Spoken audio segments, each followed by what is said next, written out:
Standard 10 English. Dear children, हम हमारा पहला lesson which is a poem start करने जा रहे हैं इस वीडियो में। Where the mind is without fear, जहाँ मन में बिल्कुल डर ना हो। Written by Rabindranath Tagore. ये पोएम लिखा है रविंद्रनाथ टैगोर। 1861 में उनका जन्म और 1941 में ही passed away. He was the author of Gitanjali. Gitanjali नाम का बुक का author means writer. And it's profoundly sensitive. Profoundly means deeply, बहुत ही गहराई से। सेंसिटिव मीन्स बहुत ही नाजुक, दिल को छूने जैसा। Fresh and beautiful words. Words means poem के जो लाइन्स होते हैं उसको वर्ड्स कहते हैं। सो रविंद्रनाथ टैगोर वो बुक का राइटर है जो जिसके अंदर के वर्ड्स लाइन्स बहुत ही ब्यूटीफुल, बहुत ही फ्रेश और बहुत ही सेंसिटिव है, और वो बुक का नाम है Gitanjali. He became the first non European to win the Nobel prize in literature in 1913। पहला नॉन यूरोपियन। 7 कॉन्टिनेंट्स होते हैं, उसमें से एक कॉन्टिनेंट है यूरोप। यूरोप के बाहर अगर किसी को लिटरेचर में नोबेल प्राइज मिला तो पहला व्यक्ति है रविंद्रनाथ टैगोर। ही वन नोबेल प्राइज इन 1913। 1913 में उनको नोबेल प्राइज मिला when India was under the rule of British.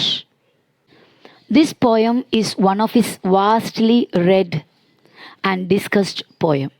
ये poem one of his means उनका बहुत सारों में से vastly read means बहुत ज़्यादा पढ़ा हुआ, means बहुत सारे लोग इसे पढ़े, and discussed और बहुत सारे लोग इसके बारे में डिस्कस किए, ऐसा एक पोएम है। That means all together if we say बहुत ही फेमस, बहुत ही पॉपुलर एक पोएम है। It was originally composed in Bengali. ये पोएम ओरिजिनली यानी स्टार्टिंग में पहले कंपोज्ड मीन्स छोटे छोटे पार्ट्स मिलाकर बनाना। दैट मीन्स मेड और फॉर्म्ड फ्रॉम सेवरल पार्ट्स, छोटे छोटे वर्ड्स जोड़कर बनाना। दैट इज मीन्स यहाँ पर written. This poem is written in the beginning, originally written in Bengali, because Rabindranath Tagore Bengal से होते हैं, मीन्स उनका जन्म बंगाल में हुआ, he was a Bengali. And later बाद में he himself translated it into English. उन्होंने खुद इस पोएम को इंग्लिश में ट्रांसलेट किया। This poem is from his Nobel prize winning anthology Gitanjali. Anthology means group और collection of literary works, mainly poetries. Poems का ग्रुप को, कलेक्शन को कहते हैं anthology. So Gitanjali is an anthology, poems का एक ग्रुप है, ऐसा एक बुक है Gitanjali. And this small poem where the mind is without fear is taken from that Gitanjali. Tagore lived during the time when India was ruled by the British. Tagore जब India British लोगों के अधीन में, पावर के अंडर थे, तभी टैगोर इंडिया में रहते थे। In this poem besides political freedom from British, Tagore also appeals to God for social, educational and economic freedom for the people of India. जब ब्रिटिश लोगों के टाइम यहाँ पर रहने वाला एक व्यक्ति होने के नाते ऑब्वियसली इनके सोच में ब्रिटिशर्स के हाथ से जो आज़ादी है उसका ज़रूर जिक्र होगा, उनका सोच में ये ज़रूर रहेगा। तो इनके ये पोएम में बिसाइड्स यानी अलावा, किसके अलावा? पॉलिटिकल फ्रीडम फ्रॉम ब्रिटिश लोगों से पॉलिटिकल फ्रीडम। पॉलिटिक्स मीन्स राजनीति, दैट मीन्स देश को एडमिनिस्टर करना, रूलिंग करना। ओके, पॉलिटिकल फ्रीडम, ब्रिटिश लोगों से पॉलिटिकल फ्रीडम के अलावा Tagore also appeals to God. Tagore God से, खुदा से अपील कर रहे हैं, रिक्वेस्ट कर रहे हैं for social freedom, educational freedom and economic freedom. That means हमारे देश के लोगों को सोशली यानी समाज के ज़रिए, समाज में, एजुकेशन यानी एजुकेशन के फील्ड में, स्टडीज़ के फील्ड में, और इकोनॉमिक मीन्स आर्थिक स्थिति, आमदनी, कमाई, पैसा, उसके फील्ड में भी आज़ादी दे। इस तरह टैगोर ये पोएम के ज़रिए गॉड से रिक्वेस्ट कर रहे हैं, अपील कर रहा है, प्रेयर कर रहा है। So let us see the poem. First line, where the mind is without fear and the head is held high. जहाँ मन में बिल्कुल डर ना हो और जहाँ पर हेड ऊंचे रख सकते हो, मीन्स फक्र से, गर्व से सर को ऊंचा, हाइट में मतलब सर उठाकर जी सकते हो. वेयर नॉलेज इज़ फ्री, जहाँ पर एजुकेशन नॉलेज फ्री हो, that means available to all the people, सभी लोगों को अवेलेबल हो. Where the world has not been broken up into fragments by narrow domestic walls. Narrow domestic walls means जो समाज में डिविशंस होते हैं, कास्ट के, रिलीजियंस के या कलर के, क्लास के, सोसाइटी के औहदे के हिसाब से जो डिविशंस है, वो डिविशंस को पोएट यहाँ पर क्या नाम से पुकार रहा है? Narrow domestic walls. Narrow means कम चौड़ा, डोमेस्टिक मीन्स घर के ही, अपने ही एरिया के, और वॉल्स मीन्स दीवारें. मीन्स समाज को आगे बढ़ने से रोकने वाले कुछ डोमेस्टिक वॉल्स है, नैरो डोमेस्टिक वॉल्स है. हमारे देश को आगे बढ़ने से रोकने वाले जो रिलीजियन के डिविशंस, ये डिविशंस के वजह से होने वाला जो फ्रैगमेंट्स है, वर्ल्ड फ्रैगमेंट में, फ्रैगमेंट में स्मॉल पीसेस, छोटे छोटे पीसेस में पूरा दुनिया बटा जा रहा है, डिवाइड होते जा रहा है. तो वैसा जहाँ पर ना हो, मीन्स रिलीजियन के, कास्ट के वजह से ऐसा जगह जहाँ पर कोई डिविशन ना हो. Where words come out from the depth of, पहले हम इधर तक का वापस से देखते हैं. The poet is telling that, oh God, give us a world or give us a country where the minds of his countrymen should be free, fear free, जहाँ पर लोगों के मन fear free हो, without fear, and their heads should be held high in dignity. इज्जत से, गर्व से, गौरव से यहाँ के लोगों का सर ऊंचा हो. And the poet is telling that ऐसा जगह देना प्रभु where the knowledge is free. That means knowledge should be free for everyone. Everyone should be allowed to acquire knowledge. सभी को knowledge पाने का हक मिले. आगे, where the words come out from the depth of truth. सच्चाई के या दिल के, सच्चे दिल के गहराई से लोगों की ज़बान में वर्ड्स आए. दैट मीन्स लोग जो बात करें सच्चाई से या दिल के गहराई से वो बातें निकले. People should be united and the world should not be broken into small pieces. ये हमने ऑलरेडी देखा. लोग यूनाइटेड होकर रहे, फ्रैगमेंट्स ना बने, लोगों के बीच में छोटे छोटे मनमुटाव, टुकड़े, डिविशन ना हो, और जहाँ पर वर्ड्स सच्चाई के डेप्थ से आए. दैट मीन्स देश जो आवाज़ है, जो शब्द निकलते हैं लोगों के मन से, वो एकदम प्योर हो, सच्चाई से निकले. people should speak sincerely with words that coming from the depth of their minds. Where tireless striving stretches its arms towards the perfection. ऐसा जगह दे भगवान जहाँ टायरलेस स्ट्राइविंग, टायरलेस मीन्स बिन थके, स्ट्राइविंग कड़ी मेहनत, कड़ी मेहनत बिन थके, जो कड़ी मेहनत है वो क्या करे? Stretches it's arms. स्ट्रेचेस मतलब फैलाना, आगे बढ़ाना. इट्स आर्म्स अपने हाथों को. टुवर्ड्स परफेक्शन मतलब परफेक्शन की तरफ. परफेक्शन यानी सब कुछ परफेक्ट, वो अवस्था को, वो सिचुएशन को, स्टेट को कहते हैं परफेक्शन. दैट मीन्स ऐसा एक जगह जहाँ पर हर एक व्यक्ति हमारे देश को परफेक्ट बनाने के लिए कड़ी मेहनत, बिन थके मेहनत करे. आगे once again, where tireless striving stretches its arms towards perfection. That means everyone should work hard to reach their goal, and they should continuously strive hard towards perfection so that we can make our country perfect. Where the clear stream of reason has not lost its way into the dreary desert sand of dead habit. Where the clear stream of reason has not lost its way.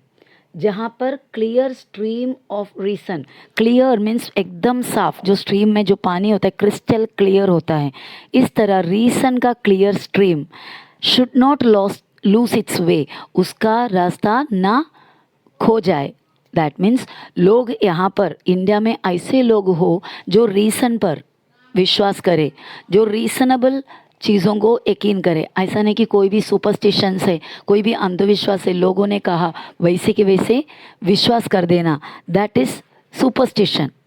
वो एक habit को छोड़कर लोग क्या करना चाहिए, reason पर believe करना चाहिए। They should believe only those things which has a proper reason. That he is telling that, the poet is telling that there should be logical reason. People should believe anything only under the logical reason. कोई भी कुछ भी कहने से उसको पूरे तरीके से यकीन नहीं करना है, उसमें कितना सच्चाई है, कितना रीज़नेबल है, वो समझना ज़रूरी है। और ये जो हैबिट है ये क्या हो ना जाए, खो ना जाए, किसमें, into the dreary desert sand of dead habit. Dead habit means वही अंधविश्वास जो परंपरा से चलते आने वाले जो गलत customs and rituals. Dead habits means old traditional rituals and customs that are very harmful to the society. समाज के लिए जो अच्छा नहीं है, ऐसे रीति रिवाजों को dead habits कहते हैं। तो dead habits के dreary desert में, dreary means बहुत ही अंधेरा भरा हुआ, डार्क, और उसको और भी मीनिंग होता है बोरिंग, नॉट इंटरेस्टिंग, ऐसा dessert sand. That means dead habit को पोएट ने ड्रियरी डेसर्ट सैंड के साथ, रेगिस्तान की जो बहुत ही खराब सैंड के साथ, रेत के साथ कंपेयर किया हुआ है। और रीजनेबल वे ऑफ थिंकिंग को क्लियर स्ट्रीम के साथ कंपेयर किया हुआ है। So the poet is comparing the logical thinking और logical reason to a clear stream. किसके साथ कंपेयर कर रहा है, क्लियर स्ट्रीम के साथ।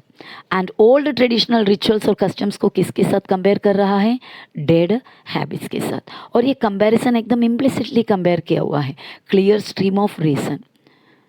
Okay, so we will go through the figure of speech of all these lines later after finishing this poem. So the poet is telling that the reasoning ability, लोगों को चीज़ों को समझने का जो एबिलिटी है, that should not be lost, वो ना खो जाना चाहिए। किसके अंदर, किसके पावर के अंदर, into the dreary desert sand of dead habit, यानी डेड हैबिट के जो पावर है, जो सुपरस्टिशन है, उसका पावर के अंदर रीजनेबल एबिलिटी या रीजनिंग एबिलिटी खो ना जाए। ऐसा एक जगह हे गॉड हमें दे दे, यानी हमारे देश को इस तरह बना दे। Where the mind is led forward by thee into ever widening thought and action. और ये दो लाइन में पोएट ये उम्मीद रख रहा है कि हमारे यहाँ के माइंड मीन्स हाँ, यहाँ के लोगों के माइंड लेड बाय, यानी लीडिंग करो, किससे, फॉरवर्ड, आगे बढ़ने के लिए लीडिंग करो, बाय दी मीन्स यू। किसको पुकार के बात कर रहा है, गॉड को। तो गॉड से ये कह रहे हैं कि हमारे देश के लोगों का मन to be led forward by almighty God.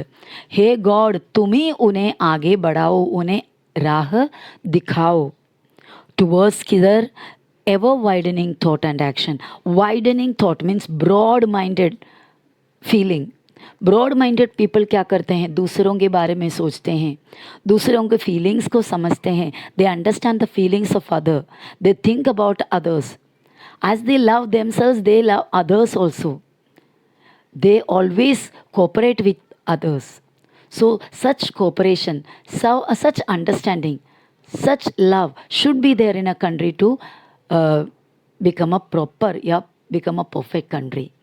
So God से poet का ये request है, a God, you lead our countrymen, the minds of our countrymen should be led by you towards the broad-minded state, towards the ever widening action. Action भी generous हो, दूसरों का help करने वाला हो। इसके लिए आप प्लीज़ यहाँ के लोगों का मन को आप लीड करो।